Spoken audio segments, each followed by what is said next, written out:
F. King Alexander, President of LSU. Welcome to the holiday forum of LSU's Manship School of Mass Communication. We're proud to host this gubernatorial debate at the state's flagship university. Part of higher education's purpose is to build ideas and inform decisions that impact every citizen of our state. And here in the home of our nationally respected political communication program, it's fitting that we share, discuss, and analyze the views and policies held by our gubernatorial candidates. This election is critical to our future as a state and to higher education's place in Louisiana. So thank you for joining us on this important event.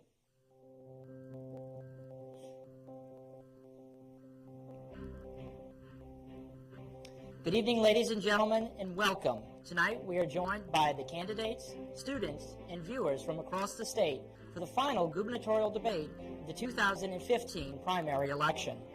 We are live from the holiday forum of the Manship School of Mass Communication. I'm Mitch Rabelais of Tiger TV, LSU's student media TV station, and I will be the moderator for tonight's debate alongside our distinguished panel.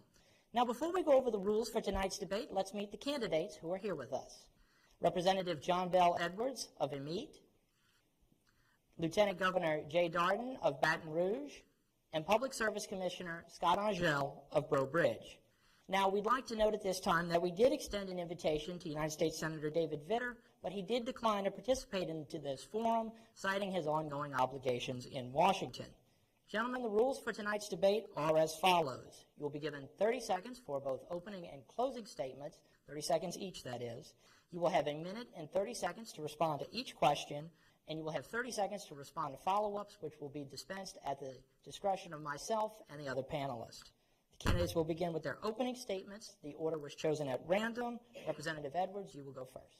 Okay, thank you very much. Our next question is from Jeff Beimfohr of KTBS in Shreveport, and it will first go to Lieutenant Governor Darden. All right, Mr. Darden, I know you're not a meteorologist or you're not a forecaster, not a weather guy, but those abilities might come in handy if you're elected in regards to the budget, because one aspect of a stable state government is a consistent income to budget. But our state income depends on fluctuating oil and gas prices in the market. So what would you do to stabilize the state's income and ultimately the budget? I'd like to follow up. You talk about adding transparency. How would adding transparency to how these reports are prepared and organized help bring in revenue to the state? Our next question is from Jim Hummel of KATC in Lafayette, and it will go first to Representative Edwards. My question concerns a tragedy we had in Lafayette over the summer. Everybody knows there was that movie theater shooting, and it made national headlines, but sadly that headline has been repeated even since then. There's also been this debate that's emerged over, are we as a country providing effective services for those who might need mental health issues, or do we have a gun problem? I'm curious what your position is on that, and also what sort of solutions you'd be able to offer as governor. Mr. Angel, our fourth question of the evening comes once again from Natalie Shepard, and it will go first to Commissioner Angel. Well, and Commissioner Angel, you mentioned the least among us. Now, according to the 2012 census, Louisiana has the third highest poverty rate in the nation. And a lot of times we talk about people in poverty and what we can give to them, but we don't talk about what we can actually do to help them get out of poverty. Talk to us a little bit about a program or something you would put in place to help people get the American dream. Lieutenant Governor, I would like to follow up for a second.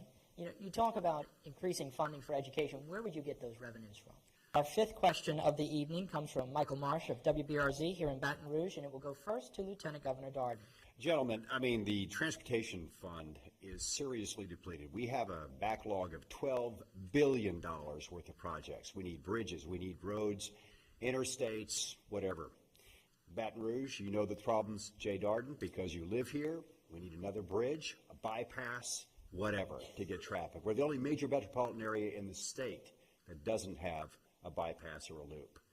Where does that money come from when Representative Edwards is talking about the possibility of being in the hole $10 billion 5 years out?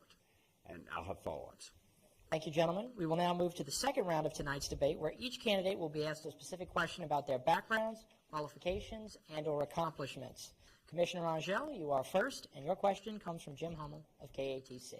Commissioner Angel, I'd like to ask you about the oil and gas industry. You've been involved in the industry in various ways throughout your career, most recently on the board of directors for Sunoco Logistics. I want to ask you about your experiences collectively and how they would potentially influence policy as governor. The next question is for you, and it comes from Michael Marsh. Lieutenant Governor, how many days have you been acting governor in the last 8 years? Today is 130. Okay, 130 If days. this keeps up, I'm going to be term limited before inauguration day. Right. And I think it's going to keep up. Do you still advocate the governor, if he decides he's running for an office outside the state, pay for his own security detail? And I'll bring up the figures. The first 4 years was at 1.3 million for Governor Jindal. Now it's more than 3 million since he's been gone most of the time. Do you still advocate the campaign paying for that detail? Representative Edwards, we've seen a strong partisan divide in national politics. If you get elected, then you'll be a Democrat in charge of a state that's mostly Republican. So will that partisan divide complicate your ability to govern? I'll move into the third and final round of the evening, where we ask questions that were submitted to us by LSU students. You will each have 1 minute to respond. The first question comes from Student Body President Andrew Motthook. Representative Edwards, you will get it first. And his question is, how do you plan to communicate directly with students at Louisiana universities during your time in office? Very much. Our next question comes from LSU freshman Casey Fitzmaurice, and he says, quote, with all due respect, none of the candidates are particularly appealing among youth. Why should young voters rally around you? Forgive me, his words, not mine. Michelle, I'd like to follow up for a second. Will you create specific programs for young people here in Louisiana? The question comes from LSU student Ariana Lesh, and it will go to the Lieutenant Governor. And her question is, will incoming students have to worry about losing tops if they are attending a Louisiana public university like LSU? Final question of the evening, and you will have 1:30 to answer it. Thousands of Louisiana college graduates leave this state each year because of decreasing opportunities. What do you say to the LSU graduates of 2016 as they get their degrees and contemplate whether or not to leave Louisiana? For the closing statements, Representative Edwards, you will go first. And that is our debate for this evening. On behalf of the panelists, LSU, the LSU Manship School, and Tiger TV, I'm Mitch Rabelais. We'd like to give a big thank you to these three gentlemen for taking the time to appear with us.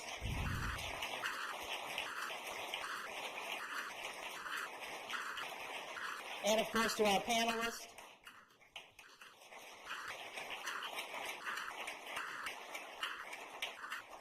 Our partners at WBRZ, WWL, KATC, and KTBS for helping with tonight's debate.